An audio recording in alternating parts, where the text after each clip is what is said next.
다음은 한국사 왜곡의 결정적 사건 8가지 코너인데요.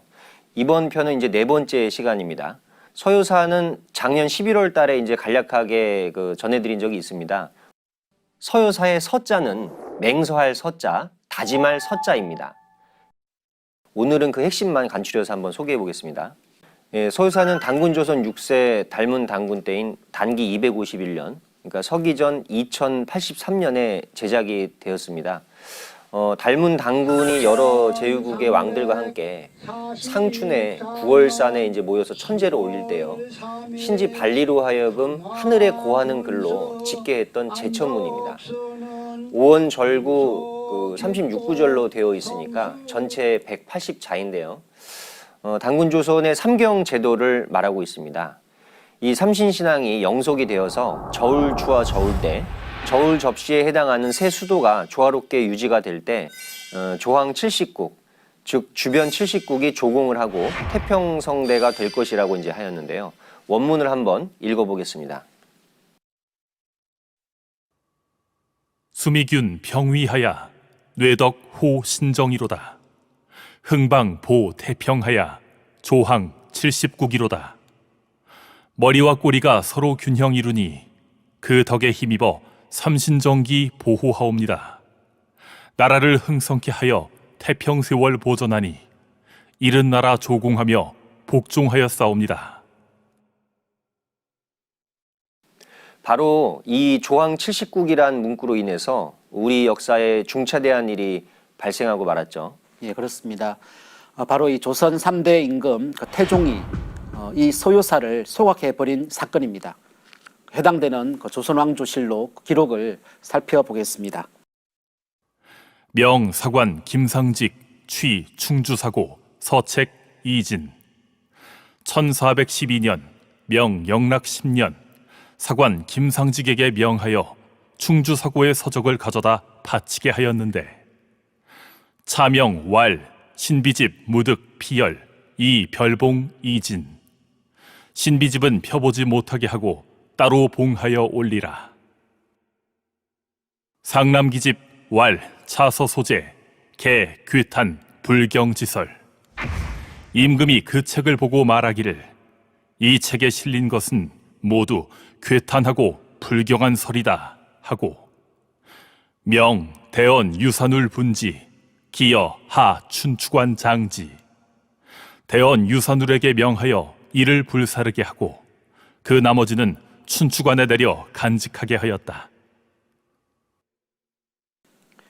알다시피 태종 이방원은 조선을 개국한 태조 이성계의 5번째 아들로 왕위에 오르는 과정에서 많은 형제와 신하를 숙청했습니다.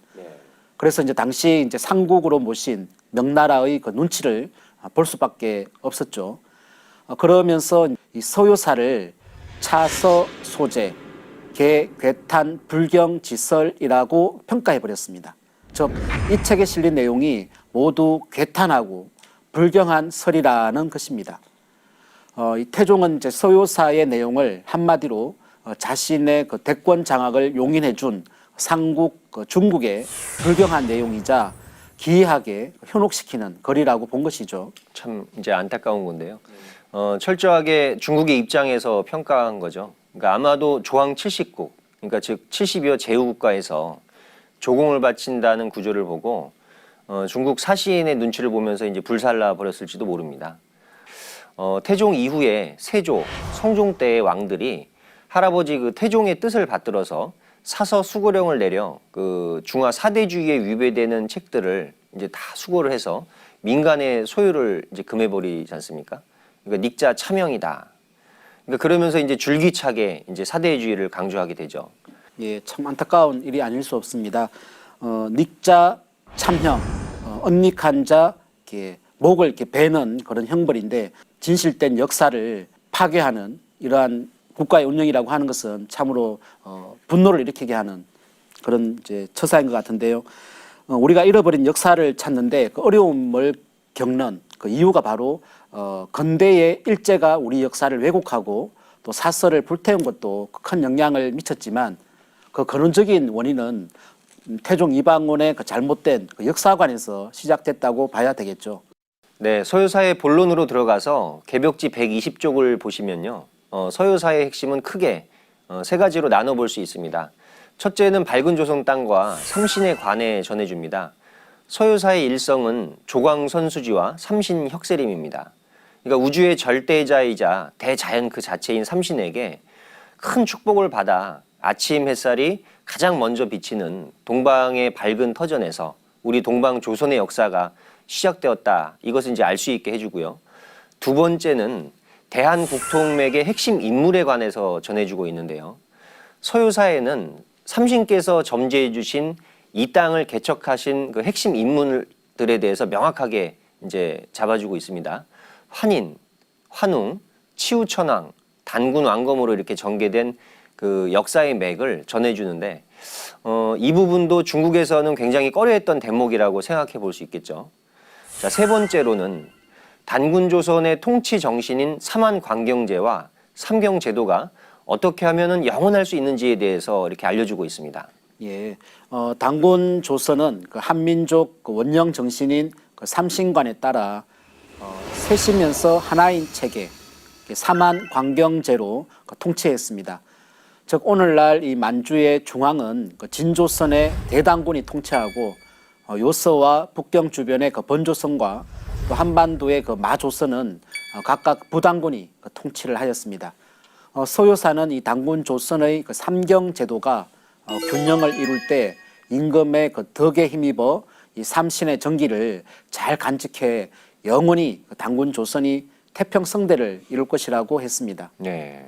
만약 이 삼신 신앙이 쇠퇴하여 이 균형이 깨어지면 바로 그날이 단군 조선의 종말이 된다고 후손들에게 경계하고 있습니다. 특히 이제 서유사는 이제 마지막 구절에서 이 나라의 그 흥망이 다른 데 있지 않고 사천신, 즉 이 천신을 모심에 있음을 분명히 전하고 있는데요. 여기서 사는 일사자가 아닌 모실 사자인데요. 동학의 이 시천주와 통한다라고 이렇게 볼 수 있습니다. 네. 태초에 이제 조상들이 깨달아 숨겨왔던 천신 또 삼신 상제님을 참되게 모심으로써 임금과 신하 또 백성들이 바로 서고 국가가 흥하게 될 것을 강조하고 있다고 할 수 있을 것입니다. 네. 서유사는 한마디로 한민족의 국통맥과 정신, 그리고 이제 삼한관경제라는 통치 제도까지 망라한 제천문이고요. 동방 조선의 통치자가 하늘에 구한 거짓 없는 천지 기도문이다, 이렇게 표현할 수 있겠는데요. 결국 태종이 한민족 뿌리를 노래했던 대서사시인 서유사를 불태울 때 우리 대한의 홍과 역사 정신도 함께 불살라진 게 아닌가 생각을 해봅니다. 우리들은 이제 서유사에서 전하는 역사 정신을 그대로 바로 세워서 국통맥의 중심인 환인, 환웅, 단군왕검의 역사 정신을 제대로 배워야겠습니다. 자, 이번 시리즈는 다음 시간에 5편이 계속 이어지니까 많은 기대해 주시기 바랍니다.